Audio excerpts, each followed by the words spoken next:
I wonder, do they make like little mirror reflectors to wash out? I'm sure there's something. You wear a scarf. I'm sure there's all kinds I of don't want to do tricks. anything that obvious. I think I'll just wear a lot of white reflector. Then you'll look very. Or I'll grow a beard. Or you could just, you know, I'll grow a beard. you can do something that's going to distract everybody's attention away from your throat. Or Like, you you know know, what? That like, was one of our many failed businesses. Well, not failed, abandoned. just abandoned before it failed. Rapidly, yes. Yeah. You don't ever allow a business to fail. Yeah, You just abandon it. we shut that sucker down. Well, good morning. And listening to Geshe Nima and thinking about the essence of his message to us and our whole motivation as Mahayana Buddhists, it's gotten me thinking about the topic of love, unbiased, unconditional love. That has to be generated using quite a lot of logic, because it calls upon us to use the tools of analysis to recognize that we are not any more important or any more correct in our view or any more deserving of happiness than the other 9 billion people on the planet, regardless of what they seem to be doing, saying, how they're acting. In an unbiased way, we are told that we are to generate warm-hearted love and compassion, remembering that somehow in the teaching is, let's just say it this way, the teaching is that each of these sentient beings has been our mother, and as countless times, and as such, they've been very kind to us. I have found it particularly interesting lately for myself to be thinking something, the mirror image of that, which is not only that means I have been their mother, which I find to be kind of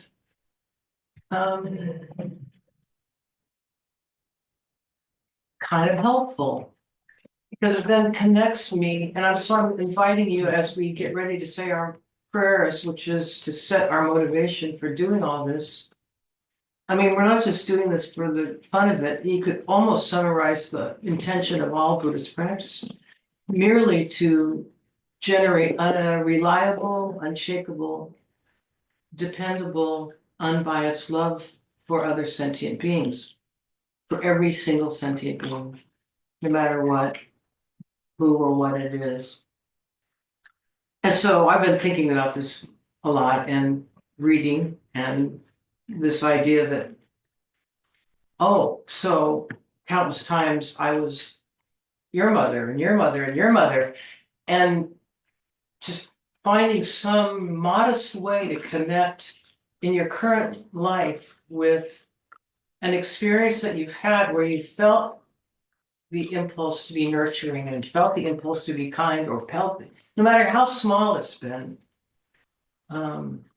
that you can feel that that's alive in you. And what would it be like to exist in that state of mind towards all beings without needing to overlay your opinion about what they're thinking or saying or doing, just because in a way they're like a wounded bird that you want to help in whatever way you can. So then we have to turn to the Dharma in order to find the tools. I mean, in a sense, these are all meant to be tools that we use to generate and then act and think from this position of unbiased, unconditional love, which of course is very, very hard. We have so much opinion that we walk around with. Venerable Ravina says, we're nothing but a walking bunch of habits. And she says also sometimes she'll say the same exact thing. We're just a bunch of opinions. So, that being said, I just encourage us all to remember, as interesting as the philosophical discussions are and wonderful feelings that come from visualizing golden nectar entering your crown and all those wonderful things, that in the end, the purpose is so that when you're walking around in your daily life, you're acting and your response is coming from love and acceptance. And you have to use the logic to make it make sense. Otherwise, you could feel like you're just enabling dysfunction. That's the job. All right. So please, with that in mind, that we are not that's the whole point. Let us go ahead and just do the prayers. Sangye Chodon Soki Chodnam La Jamshu Bardu Dagni Kyapsuchi Dagi Chinyen Gipe Sonamgi Pralap and Cheer Sangye Drupardo Sangye Chodon Soki Chodnam La Chanchu Badu Dagni Kyapsuchi Dagi Chinyen Gipe Sonamgi Drola and Shir Sangye Druparsho Sangye Chodan Soki Choknam La Jamchu Badu Dagni Kyapsuchi Dagi Chinyen Gipe Sonamgi Drola and Shir Sangye Druparsho.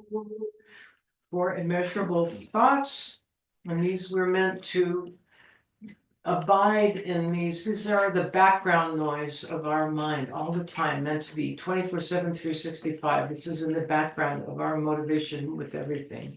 May all sentient beings have happiness and the causes of happiness. May all sentient beings be free from suffering and the causes of suffering. May all sentient beings be inseparable from the happiness that is free from suffering. May all sentient beings abide in equanimity, free from attachment for friends and hatred for enemies. Then we refresh or generate the merit field, the invocation of the Buddhas and Bodhisattvas. As usual, we won't recite it, but we will just briefly think about the assembly within which we find ourselves. Whether we remember it or not, we're surrounded always by sentient beings, and we're surrounded always by Buddhas and Bodhisattvas. And then we think about the very special, unique examples, teachers, guides, gurus, friends, enemies, and strangers that are showing us our mind all the time.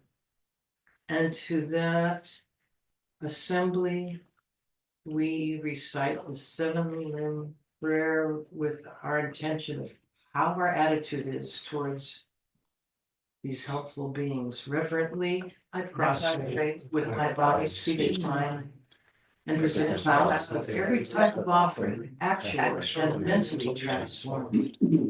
I declare all my negative actions accumulated since beginningless time, and rejoice in the merits of all holy and ordinary beings.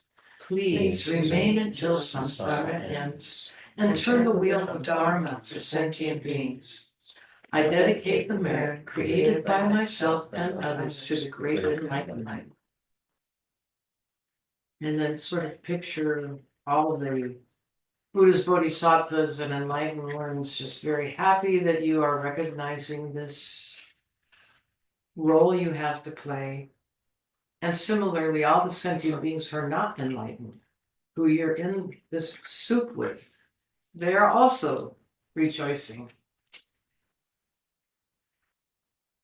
Okie dokie. as we like to remind ourselves with this mandala offering, that ultimately, what do we have to offer but our purified actions of body, speech, and most importantly, our purified actions of mind. And so that's what we have to offer with this visualization. Mandala offering. Saji Praki Joshi Ramri Ramri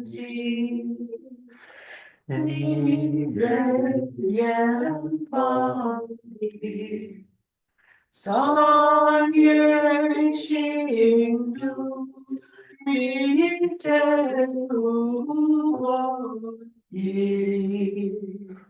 Jokunanda Shina Chupasho Idam Guru Ratnamandalakam Yunatayami. Okay, thank you. I'm going to briefly go over just points from last time so we can refresh our memory. This is the same session, which was the third session where Geshe Nima was talking about the mindfulness of one's guru. And so if we can get through it all today, this will finish up that third session. But I did want to go over some of the points that he made so that we don't just forget them. The first thing he brought up is, what is mindfulness? Because we're talking about mindfulness of the guru. What is mindfulness? And it's, according to the Buddhist psychology and Buddhist philosophy, mindfulness is a recollection towards something we have already understood clearly, correctly, and properly. So when this goes for anything. I mean, we need mindfulness in everything we do. If we're going to do any kind of task in our life, we'll do it much more thoroughly if we are mindful about what we are doing. But in this particular instance, we're talking about mindfulness of one's guru. So we're studying the qualities of the guru so that we will have a correct view of what this guru means to us, what the function of a guru is in a practitioner's life. And the first thing that after this that Geshe Nima talked about was the qualities of the Buddha, because the Buddha is no longer on this planet. We don't have the karma to see or interact with the Buddha. And so what the guru represents for us is the Buddha. And all the Buddha ever could do while the Buddha was on the planet was to teach. It's quite clear the Buddha did not have the power to pull everyone out of their ignorance and their suffering and their samsaric existence and just place us all in a higher realm. That's not how it works. So what the Buddha could do was to teach the Dharma that he himself had come to a realization of. So that still exists. That has been carried down by the lineage that Geshe Nima is part of, very directly and deeply part of that lineage. So when we study the Buddha's qualities, then we apply them to the guru. So the Buddha had these qualities of body, speech, and mind. Some of them are, you go, well, I'm not sure that, if Geshe Nima talked in one language, everybody would hear it in the language they understood. Those are sort of very super normal kinds of abilities. But I don't know that that's not the case. I really don't. So we are asked to apply these qualities to our guru because the guru is the one who can actually give us the information, give us the practices, and through following that information and guidance and doing those practices, we will make transformations in our own minds, our own relationships, and our own lives. So it's extremely wonderful to have someone like Geshe Nima giving us these teachings. I think the main qualities of the Buddha that I can recognize in all of the gurus that I have had and that I know is their kindness, their incredible kindness towards their students, to stay with them, keep teaching, keep teaching the proper teachings to help us in ways that are appropriate for us. One of the things I've found about the gurus throughout the years is their ability to size you up, and so they will teach you in ways that are appropriate for you. They even will give us names.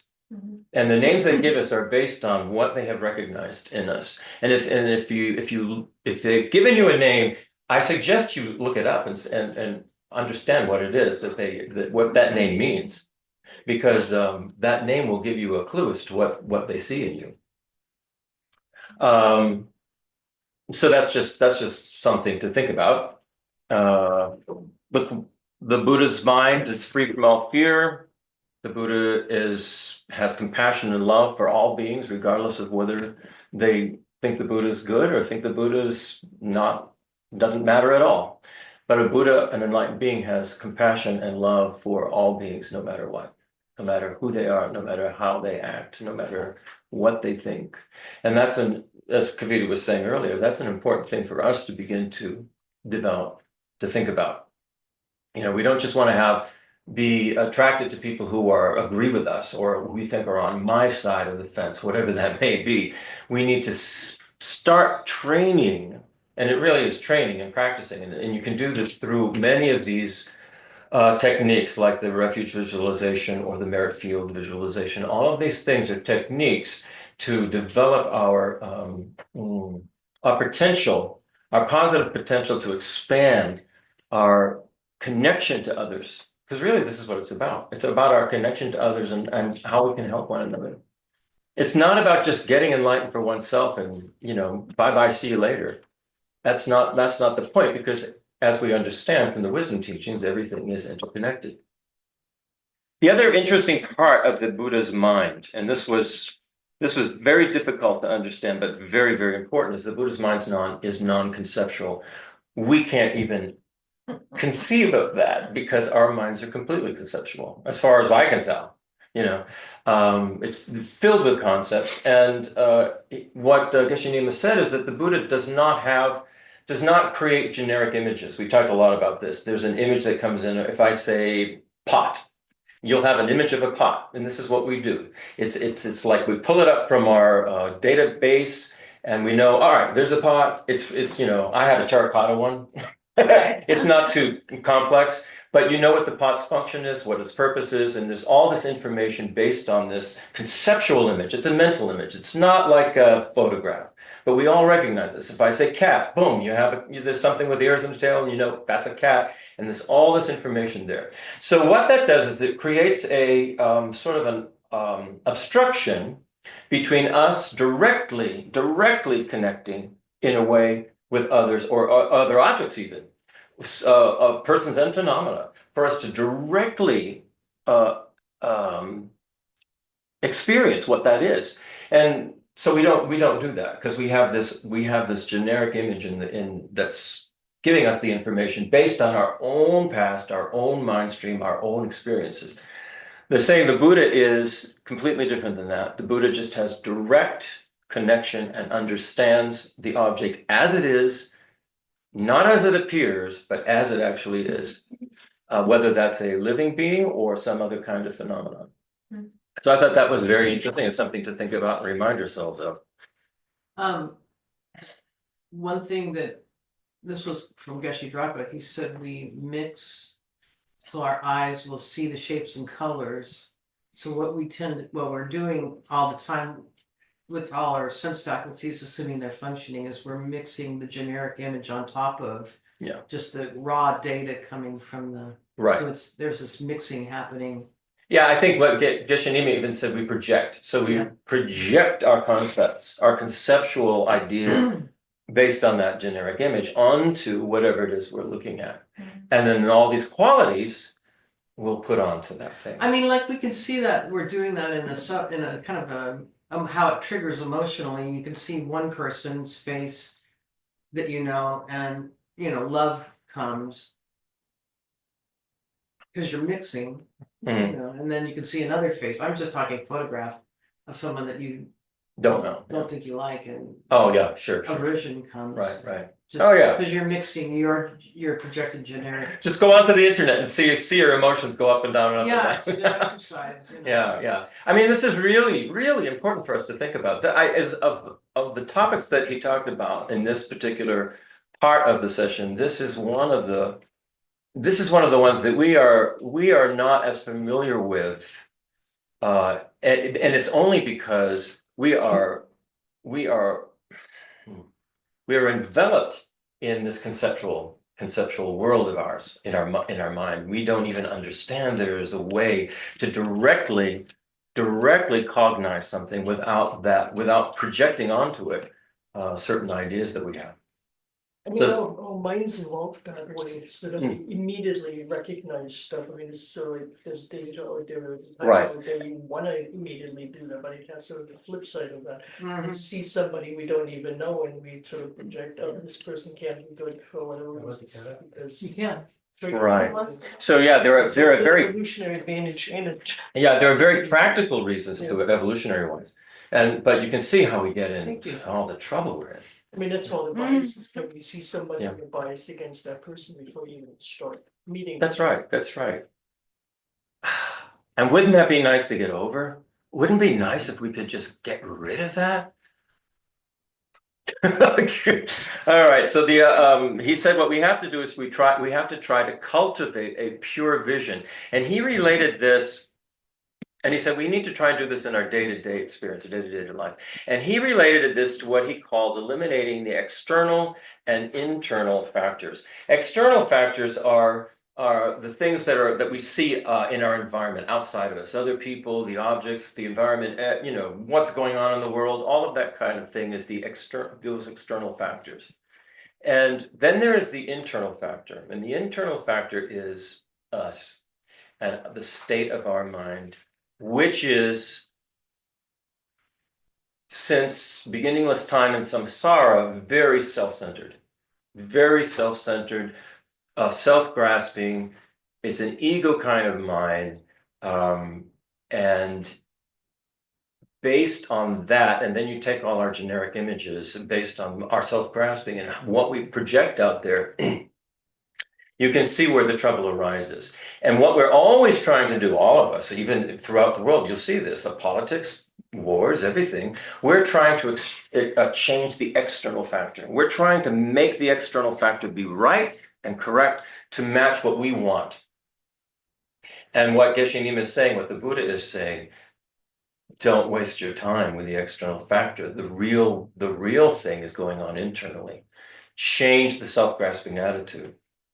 Develop, as Kavita was saying, develop this idea of unconditional love. Develop the bodhicitta, the wish to be of benefit to all beings, the wish to become enlightened so you can be of benefit to all beings.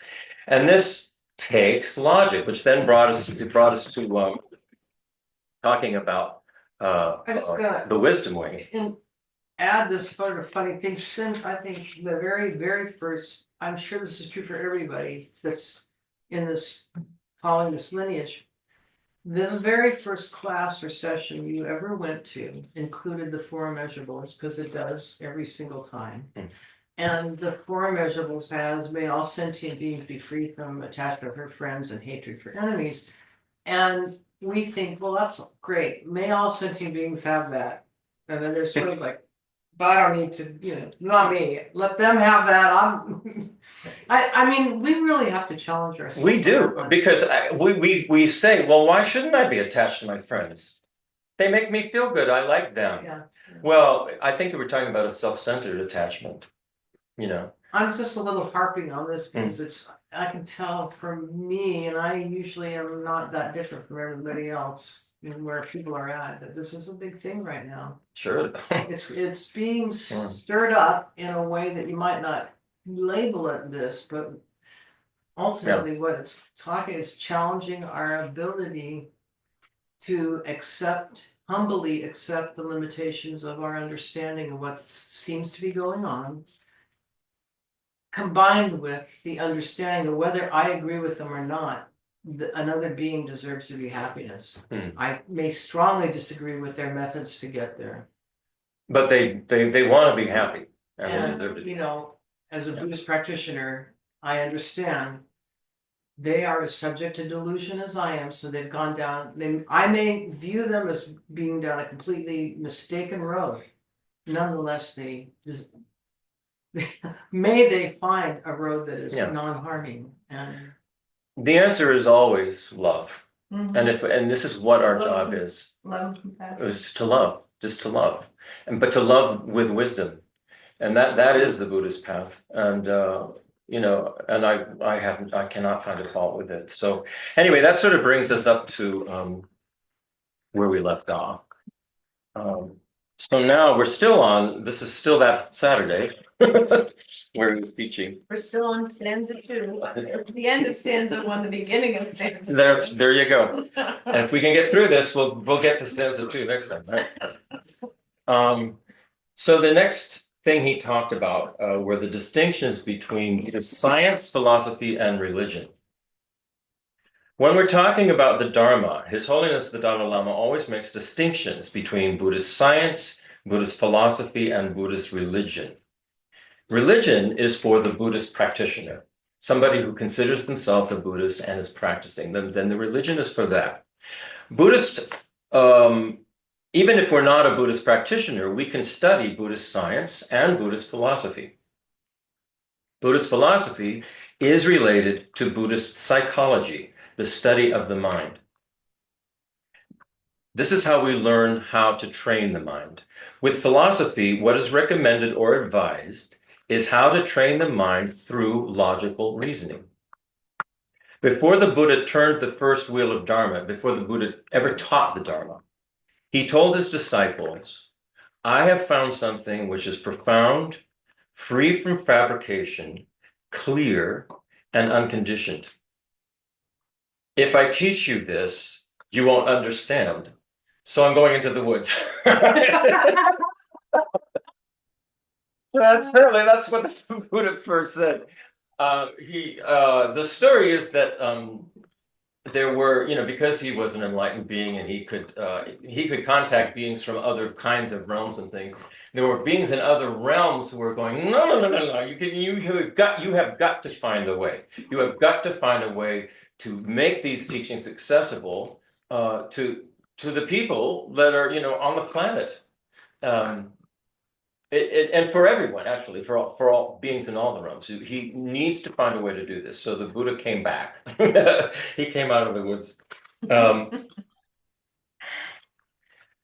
The suffering of change. Now, Geshe Nima talked about the suffering of change in cyclic existence. This is an important concept to understand. The Buddha understood the root cause of our suffering. And we've all talked about that. It's just the self-centered attitude. Before the Buddha appeared, there were many non-Buddhist sages, hermits, and yogis in India who taught about how to eliminate suffering and the causes of suffering. The Buddha learned all those trainings, learned all the techniques, and practiced all the meditations. In the end, the Buddha found those practices and paths were not the complete answer to eliminating the root cause of our suffering and the cycle of birth, aging, sickness, and death that we're all trapped in still. Whether we're wealthy and powerful in cyclic existence or not, we all are subject to birth, aging, sickness, and death.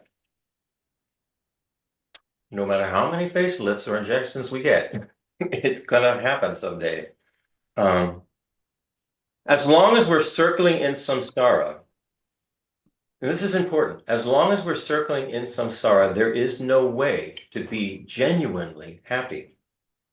This is because whatever happiness we experience in this life is superficial and subject to change.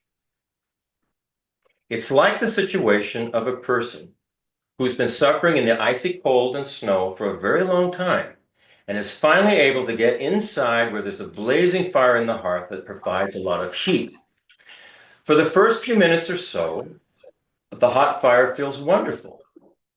But after a while, it becomes so hot and so uncomfortable that the person has to go back outside to cool down. The happiness of samsara, the happiness of cyclic existence is like that. According to the Buddha, samsaric happiness is not happiness at all because it never lasts. So there's a little key there. Genuine happiness lasts. Samsaric happiness never lasts. What we call happiness in cyclic existence is actually called by the Buddha the suffering of change. The suffering of the ice and snow changes to the suffering of the hot fire. In samsara, whenever we make a change that we think will make us happy, that happiness is always impermanent. And really, all we have to do is just look at our own experience. You know, well, example, take someone who works hard to attain a high-level position, you know. Whoa, I'm finally Made it. director of whatever in this particular company. Woo! Yay me, right? Yeah. Madam Vice President. Yeah. And they get it, they achieve it, right? So on their first day at the job, they're really excited and happy and empowered and everything to be there. But after they've settled in for a while, and everyone knows this, problems begin to occur, and the initial euphoria ends.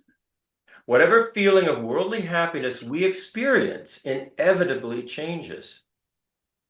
If we're intelligent, we'll think about this from many different angles over and over again. There is no authentic or enduring happiness in samsara, in cyclic existence. This is because the root of cyclic existence is ego, self-cherishing, self-grasping, me and mine. And there's always going to be something that is getting in the way of that. This is what happens in every job, that, you know, people don't get along. You know, they're jealous. They want, you know, they don't like the position you're in. They wish they had that position, and then they try to sabotage you. I mean, you know how it is. It's tiresome. So the question is, can we experience genuine happiness in our life?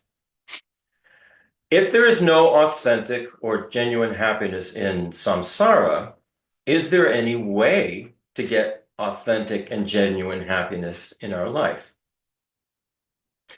The Buddha says, yes, there is a way if we follow the Dharma path that leads us out of the illusory world of samsara.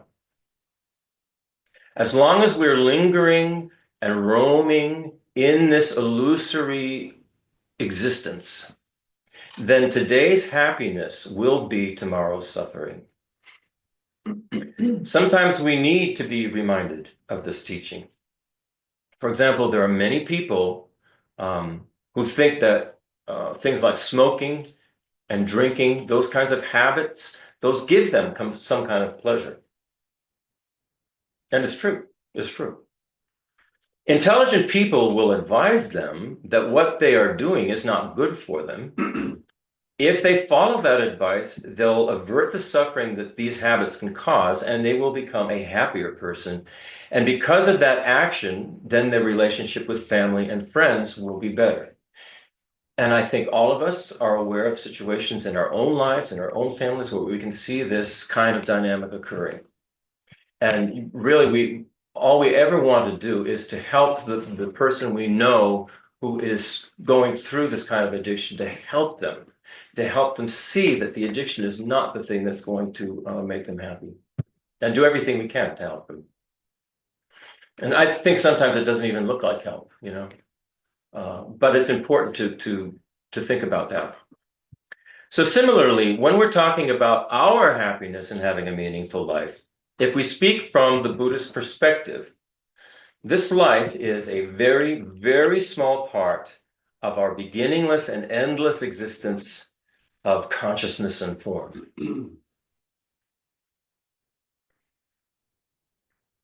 If we think about our life from this perspective, naturally we'll become more open. Some people are very depressed or frustrated, thinking only about this one small lifetime. We think we only live within a period of time that lasts for maybe 80 or 90 or 100 years. Sometimes it's happy, sometimes it's not. Sometimes unfortunate things come our way, and when they do, we become shocked and depressed. Our minds become full of anger and fear, but this life is a small part of our life, not our complete life. When we're talking about our life, the past is beginningless, and the future holds the possibility of many, many important and great opportunities coming our way. So if something unfortunate happens in our life, don't worry. This is a very small part of our life. If we make an effort in a positive way, there are many, many other lives of happiness to enjoy. Not only happiness for oneself, but happiness for the whole world. Then we become a very open-minded person. You see, our problem really is that we have incredible doubts that there could be anything other than this one particular life we're in. We're born, we die, and that's it. Lights out, it's all over, nothing. And this is where we get so desperate and are grasping for things all the time in this life that will make us happy, and stepping on people's toes and, doing whatever it takes, manipulating. Because we think it's a one and done. Yeah, because we think This this is is it. it. This This is is it. our This is only all we have. And we've Get it all talked right a now. lot about this, and we have to think really logically about this. We have to look at the universe. We have to look at the planet. We have to look at the cyclic existence of everything. We have to look at what scientists say about the Big Bang, and that there has to have been something that caused the Big Bang. And so we're never ever we've talked a lot about this. We're never going to really find the beginning. Logically speaking, no. Because there is something cannot come from nothing. Has to be a cause. Yeah, it has to always be a cause. So this is where you start. And then you sort of infer, well, if I look around, I can see right now we're in the middle of the winter. All the trees have dropped their leaves, all of that stuff is dead. It's going to come back. It comes back. And so why we are part of all of that? Why are we so sure that we're not going to come back as the particular being we are now? But the mind stream, or the continuity of that mind stream, that consciousness, why wouldn't it? Right, because when the grass dies, the grass comes back. It's not the But same it's not blades. the same Right. blades of grass Right. that were there the year Right. before that are coming back. They're new. They're different. So we carry our propensities with us. Right. And this is the whole point of the Buddhist path. Well, look at your propensities. Look at what you're doing. You can start to change now and generate the causes for the kinds of effects that you would like to see in your life, because everything that appears to us is our karmic appearance. Right. Then he said, many people email me. I have one friend who writes emails to me, and actually, as far as his financial level is concerned, is very good, no problem. So this is not Buddha speaking. No, this is yeah. Many people email the Buddha. It's like Santa Claus, right? I'm just teasing. Right. They're emailing to Geshe Lobsang Nima. Yeah. His family status is very good, but he always feels anxious or depressed. That kind of thing. He says in his life, he doesn't feel any purpose for living a long life. And from my side, I try to give some advice, but still it doesn't seem to help. Sometimes this sort of attitude can push us to practice more. If we wish to be happy, a real happy person, a real contented person, practice meditating on emptiness, or practice meditating on bodhicitta. If we practice meditating on emptiness, it will make us have no fear of becoming unhappy or jealous or arrogant. It will completely reduce our negative emotional level. That's an important, I'll repeat that. If we practice meditating on emptiness, it will make us have no fear of becoming unhappy or jealous or arrogant, it will completely reduce our negative emotional level. And here's the next one. If we practice meditating on bodhicitta, the awakened heart and mind that wants to become enlightened for the benefit of all beings, our heart will connect to other beings in accordance with our own attitude, our own nature. So now we're going to talk about our nature.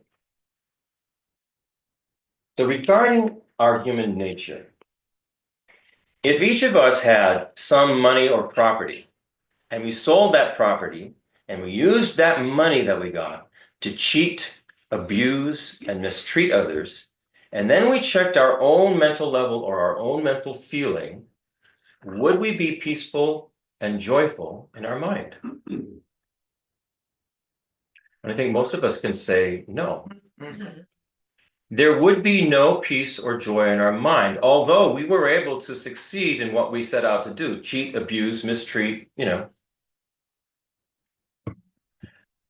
If we are a normal, whatever that means, sentient being, without many resources, just enough to feed our own stomach, but whatever we have, we share with others, we help others, we show compassion and altruism toward others. This small portion of our activity will make us more happy, more peaceful, and more contented. This is human nature. This is sentient beings' nature. And I think we have to sort of just check this out for ourselves to see that that is the case. We always feel better if we are helping to make people happy around us, if we are being generous rather than stingy, if we are doing everything we can to make things work within a group. We are happier when we're doing that. It's just part of our nature as interdependent beings. We don't really want to be at war with one another. And yet this is what self-centeredness causes. So this is our nature. I believe that. Our happiness is connected with wisdom and compassion. If we combine wisdom and compassion together in our life, wherever we go, we will feel happy. Wherever we stay, we will be happy. In Buddhist philosophy, at the ground level, the Buddha introduced the two truths. And we spent some time on these. Ultimate truth and conventional or relative truth. Conventional truth refers to the fact that each and every person and thing in this world is connected to one another. So it's not just the people, but it's everything. Everything is connected to everything else in some way. It's all energy. Nothing exists independently. Everything exists interdependently. If we go into more detail, everything is connecting to our feeling and our experience. The way we talk about compassion and the unconditional love of bodhicitta, this is talking about our well-being. It's going to make us feel good. Compassion will make us feel good. It's good for our well-being. This bodhicitta, this unconditional love is going to make us feel good. If we are proficient in the unconditional love of bodhicitta and compassion, we will 100% be a happy person, a contented person. Even if death comes to us today, we can breathe our last breath happily. Sometimes the fear of death comes into our mind. This is due to our lack of genuine compassion in the mind. If we can feel unconditional love and compassion towards self and other, there will be no fear.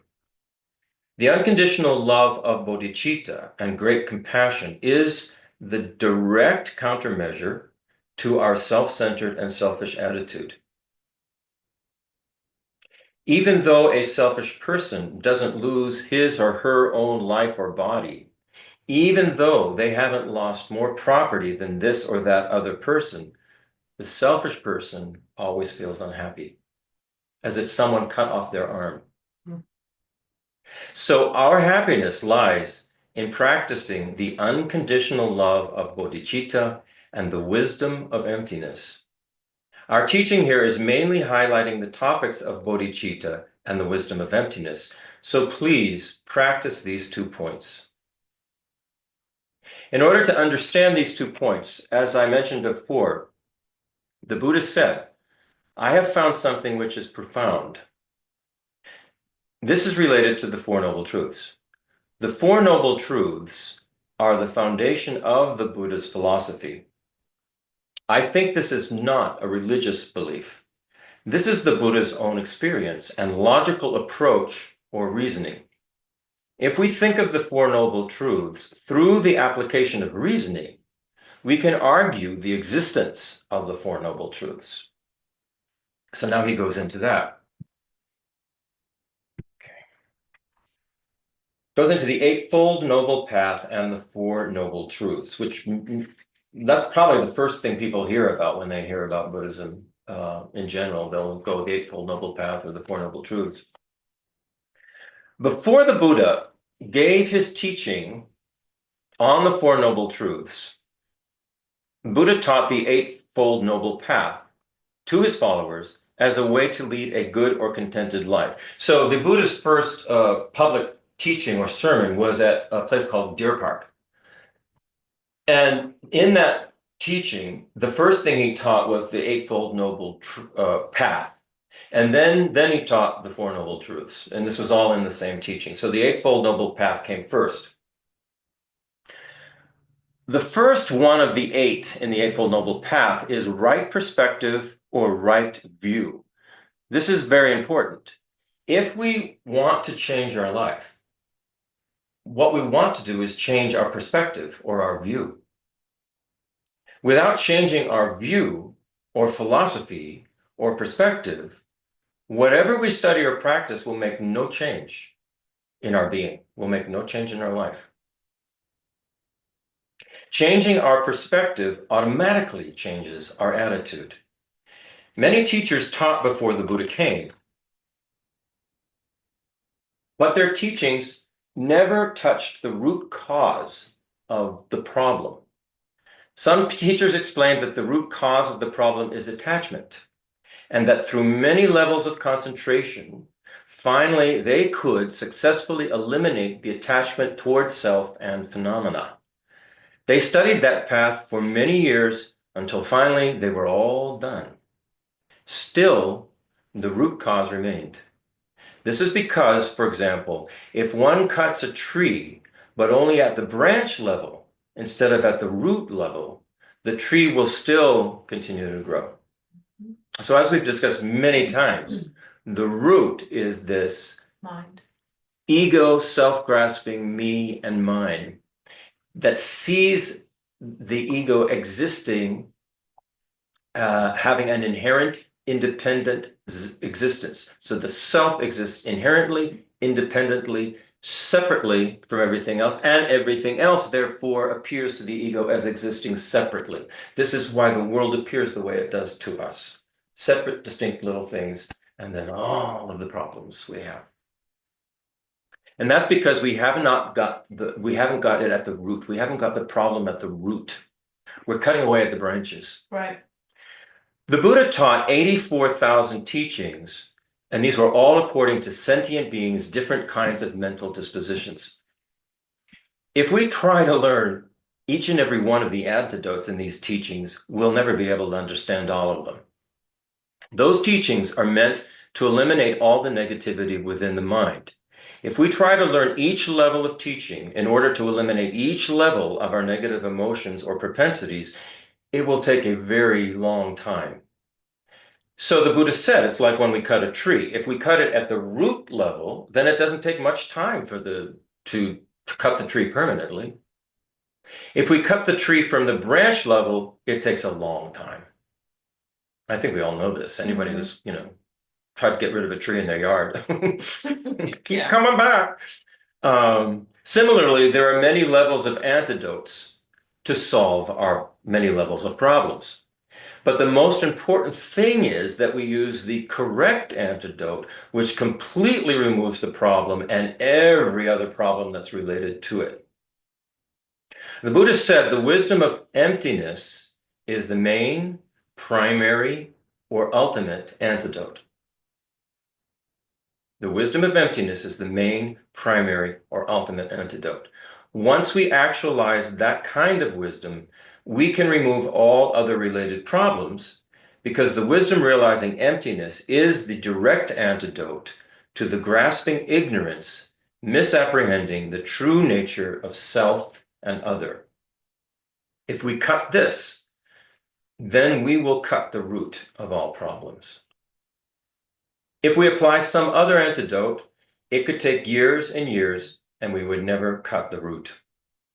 That's why we always talk about the unconditional love of bodhicitta and the wisdom realizing emptiness, and always just repeat it again and again. This is really important. So basically what he's telling us is this is what we need to be focusing on. If we can focus on these two things, bodhicitta and the wisdom realizing emptiness, we will all of our problems, all of the problems that we have, we will cut them at the root. Yeah, just those two. Those two things. They're huge. Simple little thing. Yeah. See, no problem. No problem. Cut it at the root. This I will do. In 3 weeks' time. Yeah. Okay. So now we're talking, he's going to talk about the Four Noble Truths. And he's talking within the Four Noble Truths, the first Noble Truth, there are four characteristics to it: impermanence, dissatisfaction, emptiness, and selflessness. So if you remember, the first Noble Truth is the truth of suffering. There is suffering. Suffering exists. I don't deny it. It's there for all of us to experience. When Buddha presented the Four Noble Truths, he said that within the first Noble Truth, the truth of suffering, there are four characteristics or features. The first characteristic is impermanence. Buddha taught that our body is impermanent. This is very important. Impermanence is the door to practicing the Dharma. Due to grasping at the delusion of permanence, people don't think about the Dharma. We always think, I'm still alive, I'm still alive. We never think that death is coming. In order to counter our attachment to this life, Buddha taught impermanence. One of the meditations, early on meditations, is to meditate on death, to think about death. It's going to come. So, how do we want to spend whatever time we have between now and death? What do we want to be doing with our mind and our life?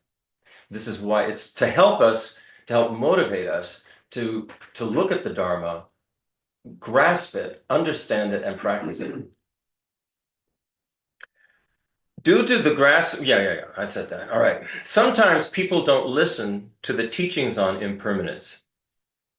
But if we're true Dharma practitioners, the teaching on impermanence is very, very important. I remember Geshe Lobsang used to say, how he would say, this is so important, impermanence. If you could understand impermanence, you would understand so much. And I thought, well, what? I mean, everything changes, but it wasn't clicking the way it should have been. Because of impermanence, this is how it should click. This is how it should click. Because of impermanence, everything is possible. Mm-hmm. Impermanence doesn't mean bad. Right. Because of impermanence, Because the opportunity to everything change. is possible. This means that all our negative emotions can change dependent on causes and conditions that we generate. The changing nature of all things depends on causes and conditions. Without causes and conditions, it would be impossible to change. So the first characteristic of the first noble truth of suffering is impermanence. We can change. Suffering doesn't have to last. It doesn't have to be always there. The second characteristic is dissatisfaction. And he really didn't go into these next two. The third one is emptiness, which is, you think logically, if everything is empty of independent existence, then it is a dependent arising, and it goes back to, well, it can change. I guess, you'd say dissatisfaction is the reason we're always dissatisfied is that things are always changing. We want certain things to stay the same, and we're dissatisfied that they don't, whether it's in a relationship or whether it's in a meal or whatever, the weather, we're always getting dissatisfied. But if we actually realized this is just the nature of things, everything changes, it's constantly changing. Well, we could just let go of the dissatisfaction and go, oh, I guess this is what's happening now. How do I deal with it? The fourth characteristic of the first noble truth is selflessness. And so he goes into this one a bit. Before the Buddha came, no other non-Buddhist teacher taught about selflessness. The Hindus accepted the principle of Atman, a self-existent essence that is not the same thing as body or mind or consciousness. Hindus believe Atman is separate from the body. Atman is the ultimate self. Sometimes it's likened to the concept of a soul, but it's not the same as, the way, I guess you would say Christians would believe in soul. It's not the same. Atman, but there are similarities. Atman exists with a permanent nature. This means Atman exists with an unchanging nature. Permanent means unchanging. Yeah. So this is what the Buddha was seeing there's a problem with this Atman thing. Yeah. When people die, according to the Hindus, when people die, the body dies, not the self or Atman, this permanent, unchanging thing. Many Hindus accept this principle. When the Buddha came, he taught there is no Atman, no ultimate self.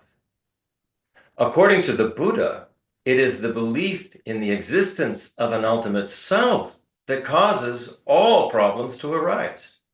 If we go back to the ego, we think the ego exists independently, permanently. So that would be the This idea that this me is unchanging. I will always be me. Yeah. So this is where all the problems are arising. It's very, very primordial and fundamental.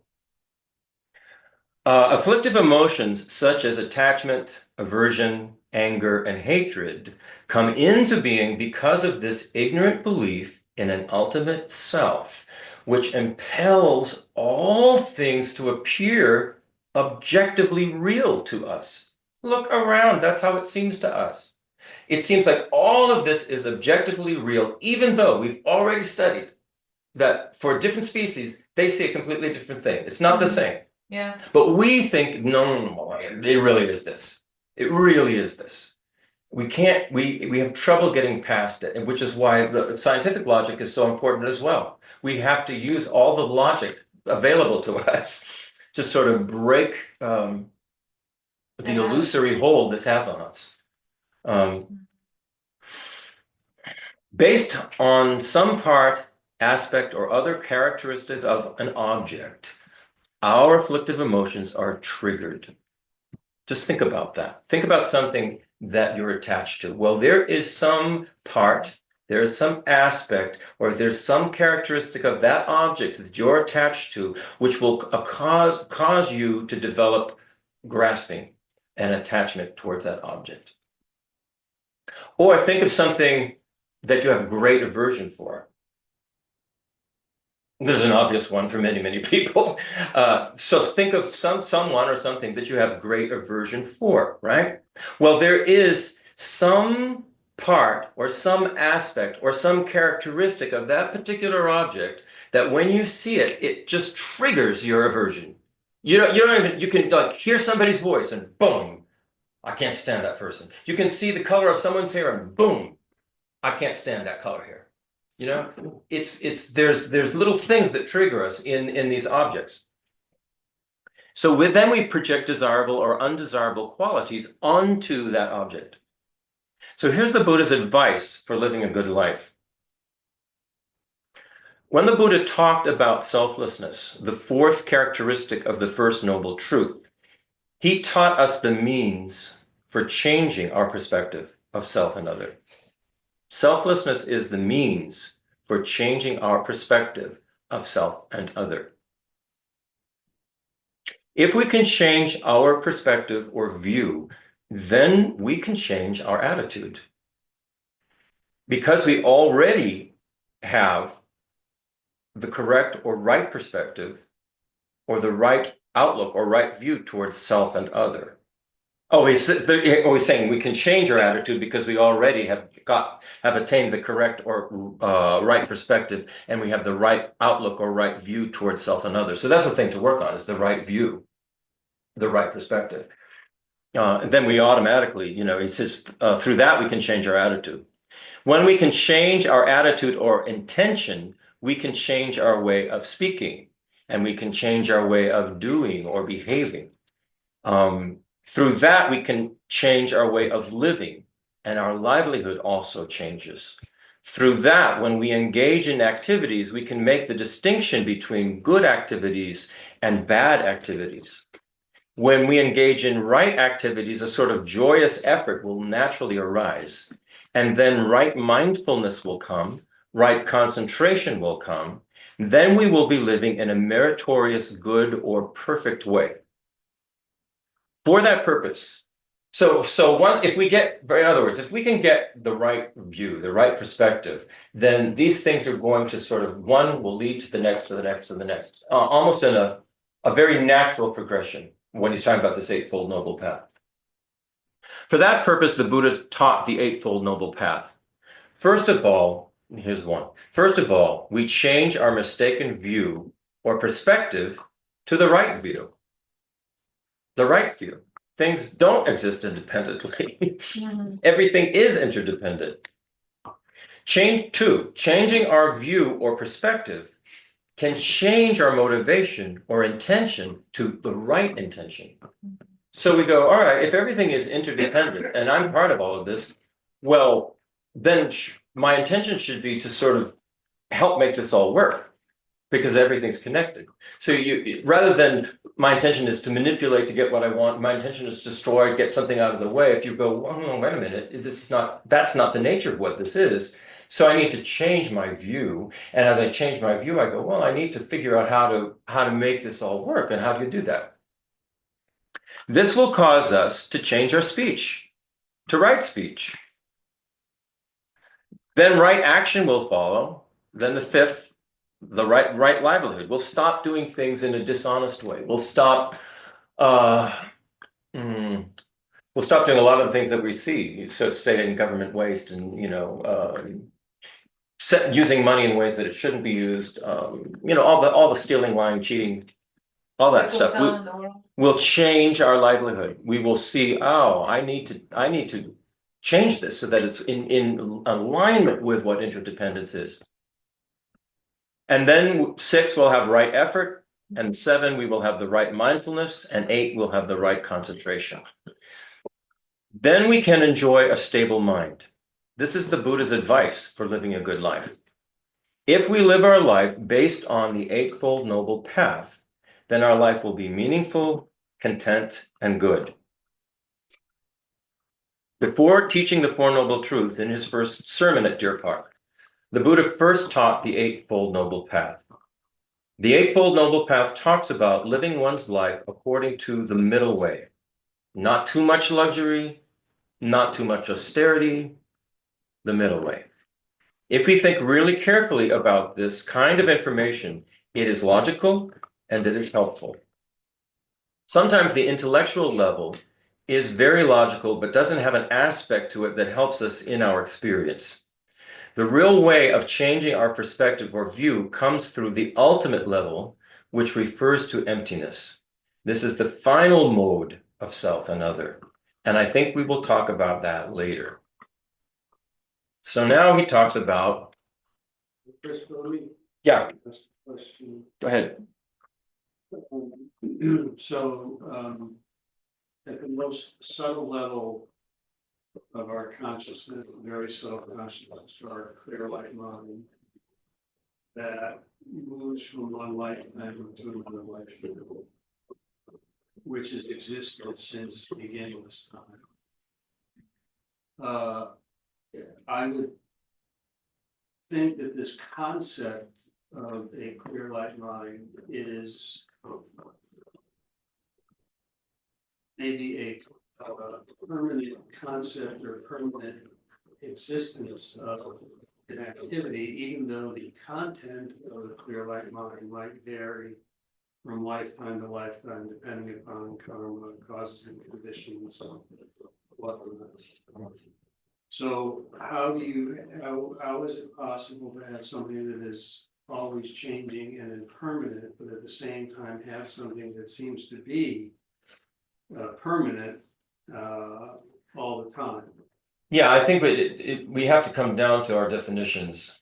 I mean, And the examples, in my understanding, that have been given, clear light mind is, let's just say, the purest of pure water. It's just clear. There's nothing else in it. That does not change, right? It's pure, clear water. What changes is the water doesn't change, but dirt particles, our misconceptions and things like that get into the water. The water itself is pure. It does not change. There is no change to the water. It is permanently clear and pure. Brian, so Tracy is talking about things that are coming into the consciousness, but are you talking more about the seeming permanence of this impermanent thing? Yes. yeah, I want to talk about definitions. Yeah. In Buddhism, permanence is something that doesn't change. Now, very often in the way we'll talk about permanence, we'll think that it's forever. It means forever. But in Buddhism, forever is eternal. Eternal is not the same as impermanent. Internal is so in other words, the clear light mind is a very kind of dynamic thing. It's not a static thing. And we can only talk about the clear mind so much via concepts because it's such a kind of almost amorphous type of thing conceptually, which is why the meditation on emptiness is so important, or the clarity of mind meditation that he gave is so important. What we're trying to get is an experience, an actual direct experience of the clear light mind with all of the sort of the garbage of our conceptual thinking out of the way, so that we can experience what is this thing that we have. Obviously, we're saying we have The it. very first thing you said was extremely important, and that's The the definition. Buddhist definition Right. is unchanging, and I think in a way that's probably the cleanest response to what the issue Brian is raising. You talk about a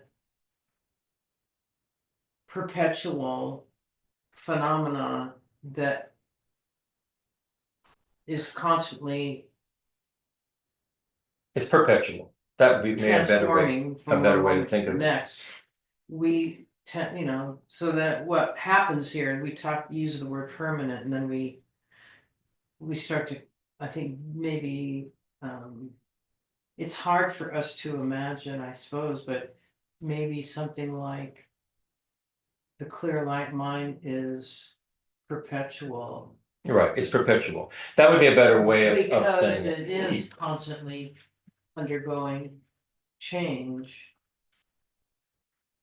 Yes, as Tracy said, if you take one of the metaphors they use, which kind of can be helpful, they'll say the clear light mind is like a mirror. Well, the mirror itself is constantly transforming because what it is reflecting is constantly undergoing transformation.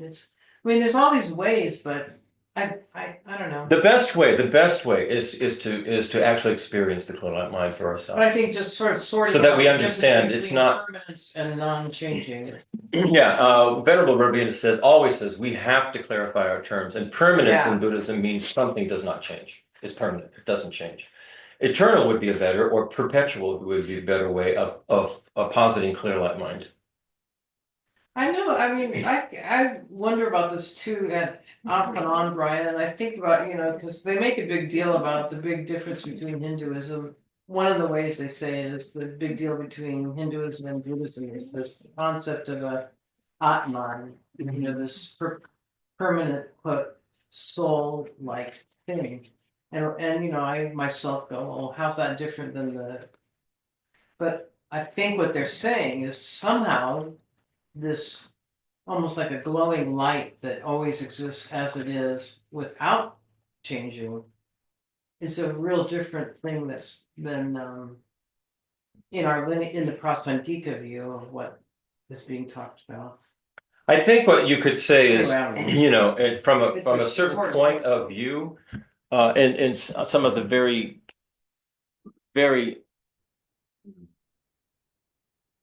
unenlightened and brief experiences that I've had in some meditations, that this idea of clear light mind is it's like it's alive. It's like it's living thing, like a living thing. You should It's say alive. Alive, like it's a living thing. Okay, Consciousness. yeah. It's a I don't know what, like it's a living thing. So I don't know how else to. Yeah, I To guess, say. I mean,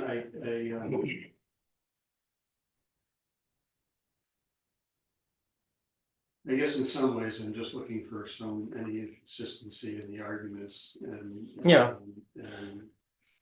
And definitions may be different, and people may mean different things, even using the same word. Oh, They do. absolutely. I mean, just look at the word emptiness. When we hear the word emptiness, traditionally in the Western Yeah. thought process, it's void, it's empty, it's completely null, it's empty. But that's not what emptiness means. Right, it's in empty Buddhism. of. It's empty of, Some. Independent existence. independently existing. And Yeah. completely different definitions. Yeah. So if you're gonna take, Oxford Dictionary definitions and try to apply them and equate their meaning with Yeah. words similar in the same words used in the Buddhist text, you will be very confused. I think it's like any scientific process. The terms have to be very clearly defined.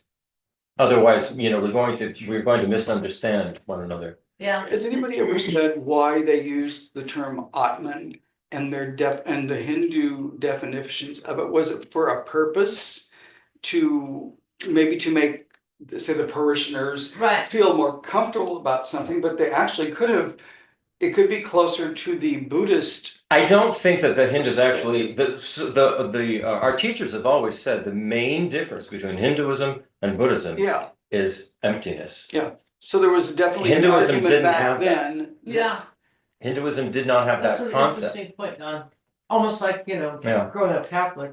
Yeah, 'cause And that was the It's main, good to that's have the main souls, because then you have the basis to talk about. Yeah. I understand there's Yeah. big differences there, but I've always kind of talked myself into, well, Buddhism is so much different. Well, not at all. It seems The Buddha came out of that Hindu culture. Exactly. Yeah. Yeah. Exactly. And I can see Atman when the gurus come back, they say, well, they'll know their students. So maybe Right. that was a link, like, I'm going to be back, so I will know in the next life, I'll know who you are. Well, like for example, when they look for the next holiness, they're like, oh, there he is. Well, they have to go through certain Well, tests. of course they do, Yeah. but the point, I guess, Yeah. what Don is maybe trying to articulate is When the gurus come Is back, that they, the previous, His Holiness the Dalai Lama, now this small child. So is it It is a Yeah. continuity of mind stream. of that mind stream? Mhm. Got it. with particular propensities and habits. Yeah, it's just the propensity. It's a propensity, yeah. Because I mean, His Holiness, I don't know, I'm sure you saw the movie Kundun. One of Yeah. the things that, Yeah. I mean, even after he had been selected and it was already, he had gone to his summer palace, Novalinka. Maybe it was the first time he went. So he's already, like 7 years old or something. Yeah.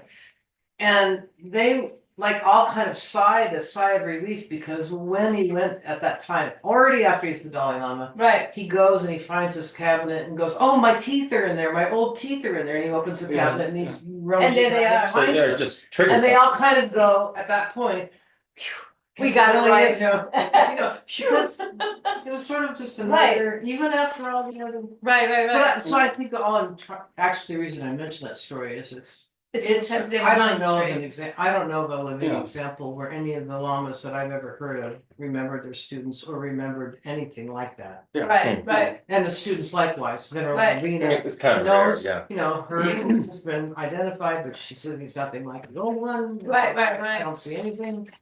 Yeah, she dropped the, you know, and I said, how will I find you? He said, I'm not coming back.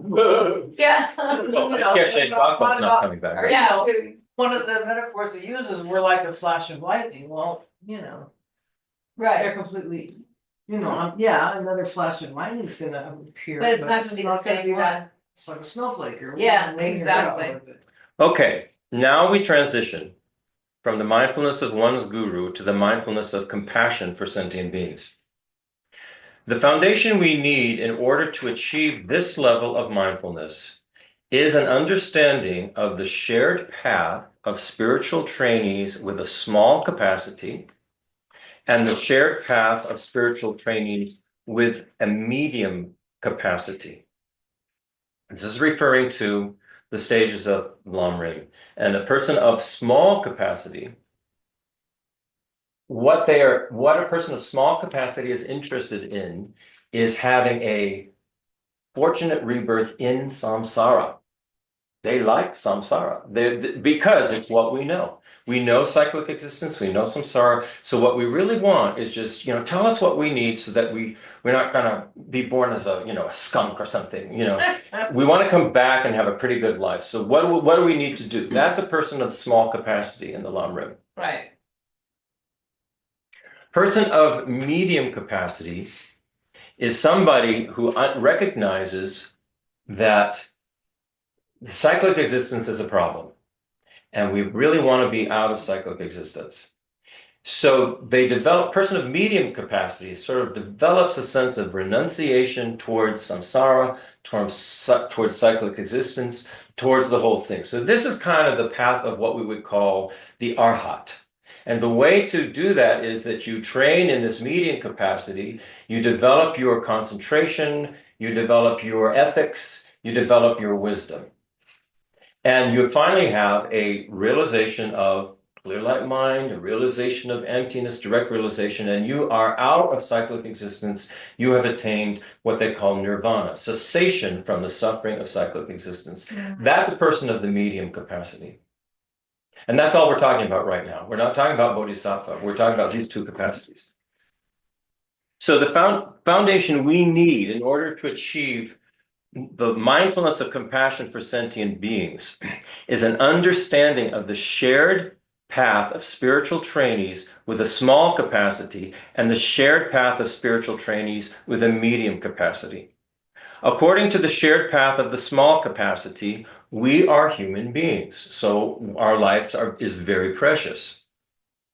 The Buddha taught why human life is so precious. Mm-hmm. We have 10 endowments, we have 8 leisures.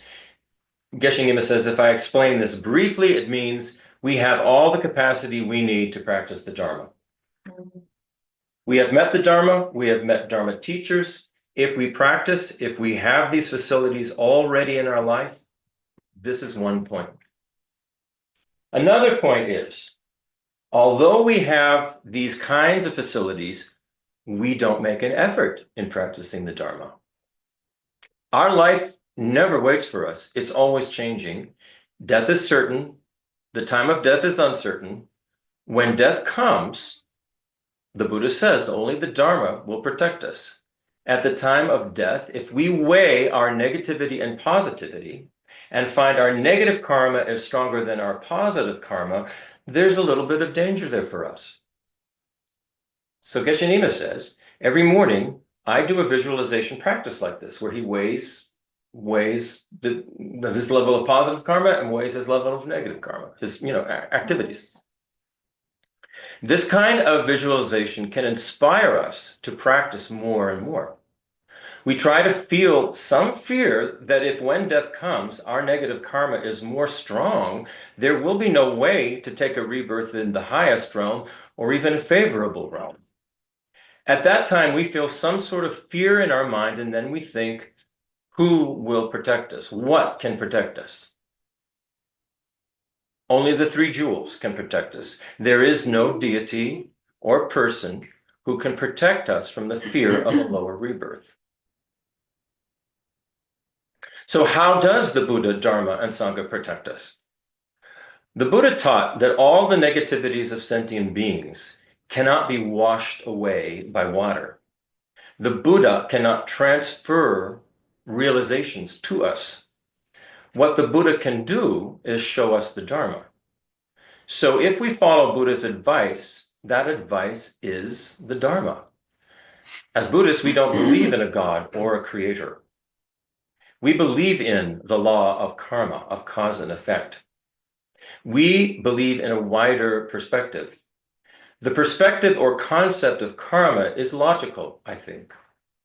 We can infer the nature of our karma through the many things which we understand directly through our own experience. So all we have to do is look at our own experience, internally and externally, to understand the nature of our own karma, where we're kind of at with that. Mm-hmm. So the way the Buddha or Dharma and Sangha protect us is not through having power over us. They don't carry us from the lower realms to the highest realm. The only thing they can do is teach us. If we follow their teaching, we can automatically be liberated from suffering. So here's the practice that he gave. This is a karmic purification practice, which is different than any one that I encountered. And yet it's the same principle. So purifying our karma through the four opponent powers. If we feel some sort of fear about the lower realms, the first thing to do is take refuge in the three jewels and follow their teachings, follow the instructions, the precepts. The proper way of following the precepts of the three jewels is to observe the law of karma. Understand the law of cause and effect. This means we follow virtuous action and do not follow non-virtuous action, unless we want non-virtuous results. I mean, if we want to be happy, then we want to do something that's going to result in happiness. We try to create more positive karma and try to avert negative karma. If we are human and know we've engaged in lots of negative karma in an earlier part of our life, that karma can be purified. The Buddha says that's the most wonderful characteristic of negative karma or action. It's that it can be completely purified if we use the correct antidote or remedial practice. This is the characteristic of negative karma. Once we've created negative karmas, if those karmas couldn't be purified, then we'd be hopeless. But it's not like that. So here he talks about the first opponent power, which is the power of regret. If we remember some negative karma we've accumulated at another time in our life, we try to purify that negative karma through the four remedial or opponent powers. We generate these ourselves. The first opponent power is the power of regret, or he said repentance, but more commonly it's the power of regret. This kind of regret is similar to a situation where, among a gathering of people, there's a glass of poisoned water that nobody knows about. One of your friends ignorantly drinks half the glass of poisoned water, and then sometime later, you ignorantly drink the other half. After a while, you observe your friend showing signs of terrible sickness and pain from the poison. A person in the group who recognizes these symptoms says that once somebody has ingested this kind of poison, they're going to die in 24 hours if they don't have an antidote. Then you begin to feel the pain of the poison yourself. At that moment, you are very, very sorry and regretful about having ignorantly taken a drink of the poisoned water, and you immediately seek the antidote or remedy because you know you only have a certain amount of time. Similarly, when we think about the negative actions of body, speech, and mind we have ignorantly done in the past out of attachment or aversion, we remember how sick we would be if we had ingested poison. Without the antidote to the poison, we would experience great suffering. We regret having engaged in these negative actions because they not only harm others, they harm ourselves. This is the opponent power of regret. The next of the four is the power of reliance.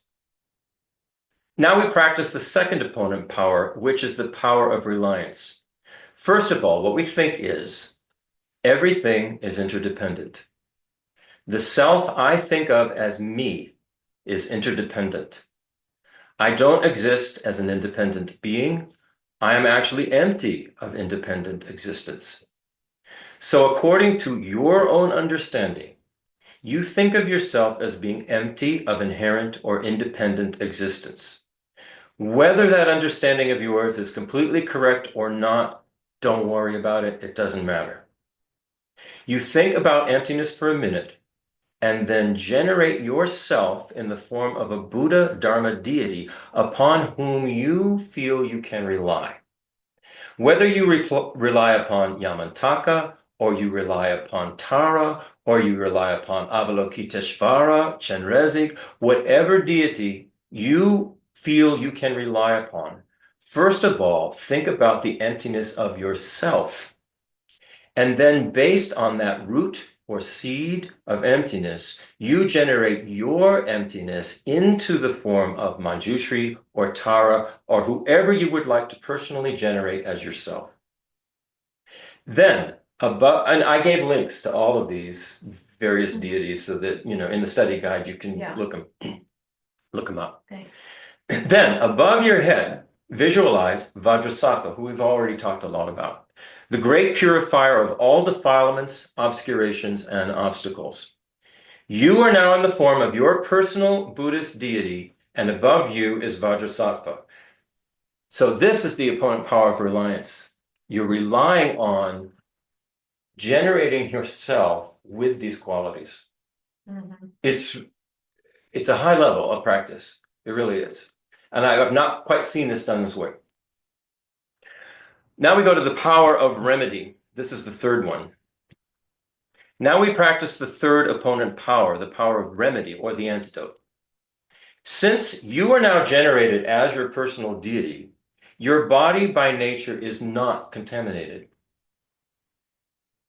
Say that one more time. Since you have generated yourself as this deity, your body by nature is not contaminated. It's like one of these light bodies. Right. Okay? Clear. Clear. Your body is like a balloon of light. The inside is empty, but it's full of a filthy black substance. These are all the afflictive emotions and obscurations and problems. Imagine or visualize that so that you've got this empty body. However, it's filled with all of this black, filthy substance. Yeah. Then you begin reciting the mantra of Vajrasattva. Om Benza Sato Sama Yama. You have to sort of know it. He says that, you should try and learn. This is what he said. You should try and learn it. But you could also, and I probably will make what do you call an audio of this to sort of help get started. Right. But all of these audios you should wean yourself off of all of them, because the real transformation is not going to come by listening to somebody else's voice telling you what to do. It's going to come from your own mind. So you've got the filthy black substance, you're reciting the mantra of Vajrasattva, he's above your head. He or she is above your head. You recite the first round of the mantra 7 times. They always say it's good to do, so there are 3 times you do this, you do it 21. 21 is the number that they say we should at least do for the Vajrasattva mantra.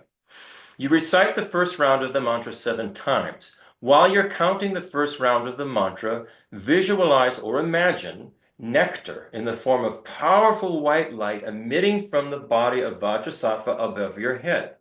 The nectar enters your body through your head and purifies the black substance that represents your negative karma, pushing it from the top downward until finally it exits through the lower part of your body. Continue this throughout the first 7 repetitions of the mantra. So you just continue that, imagining that happening while you're saying the mantra 7 times. Next, you recite the second round of the mantra. I'll just go, we'll go a little over time, but this is the last thing. You recite the second round of the mantra 7 times. Again, while you're counting the second round of the mantra, visualize Vajrasattva emitting lots of nectar in the form of light, coming into your body again through your head. This time, the nectar goes down to the base of your body and purifies the black substance representing your negative karma there, pushing it from the bottom upward until finally it exits your body through the top of your head. So it's like you're washing one way, Yeah. washing another way. Yeah.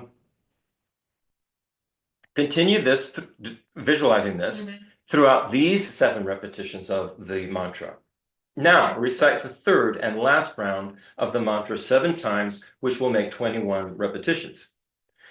This time, while counting the last round, the third round of the mantra, visualize Vajrasattva, again, emitting nectar in the form of light, coming into your body through your head, purifying all of the remaining black substance in your upper body, pushing it downward.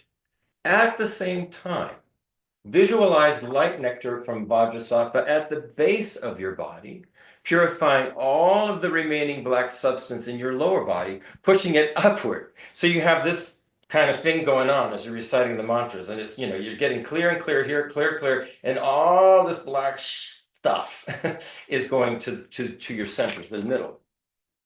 The upward flowing nectar and downward flowing nectar meet at the center of your body and squeeze all of your black negative karma out through your middle. And guess you knew it went like this. Out through your middle, where it exits your body, dissipates and disappears. Continue this process throughout the last 7 repetitions of the mantra. Finally, you feel completely purified of all the negativity you have created in the past. This is the opponent power of the remedy. And there's still one more opponent power. So we're going a little bit over. Resolve. The power of resolve. That's the 4th opponent power. This refers to making the resolve never to repeat the negative deeds or deed again. We also resolve to follow the precepts of the Buddha, Dharma, and Sangha because we want to be happy and we don't want to suffer. It's simple. So through this kind of practice, we can purify, not only in the rules and precepts for fully ordained monks and nuns, which is called the Vinaya, but also in the highest yoga tantras, specifically in the Guhya Samaja Tantra in the 9th or 10th chapter. It says we can purify, even if we kill our father or mother. We can purify through our sincere practice. So it's very important that we purify. After the purification practice, in our mind, what we do is we compare our positive activity and negative activity. If our positive activity is very, very strong, and the negative activity we have done in the past has been purified through our practice, then we're innocent. Very, very happy. And he laughed. He went, we're innocent. They're like, you're going, really? At that moment, we are confident. Now, if death comes today, no problem. No problem. We are certain to take rebirth in the highest realm, which is endowed with leisure and endowed with favorable conditions for practicing Dharma to the fullest. This would be like taking a rebirth in what they call a pure realm. It's still part of samsara, but it's a pure realm. Right. And you can practice the Dharma to the cows come home. Yeah. So we continue on the path with more and more progress if we can do that. Still, if we take the next rebirth as a human being, not necessarily in a pure realm, with all the opportunities to practice Dharma, that life is also impermanent. If through our ignorance we die while committing some negative action, then we'll take the next rebirth in a lower realm. Hey. So our next rebirth is uncertain unless we practice the guaranteed path, which affords us the freedom to take rebirth wherever we can freely, without being under the power of contaminated karma due to afflictive emotions. Again, I think what he's referring to are these pure lands that they talk about, Right. places where you can be reborn and just really work on your practice. Then we can transcend the samsaric life and achieve the deathless state of nirvana. If we can achieve that level, we will be happy. We will have broken the chains, the linked chains of birth, aging, sickness, and death.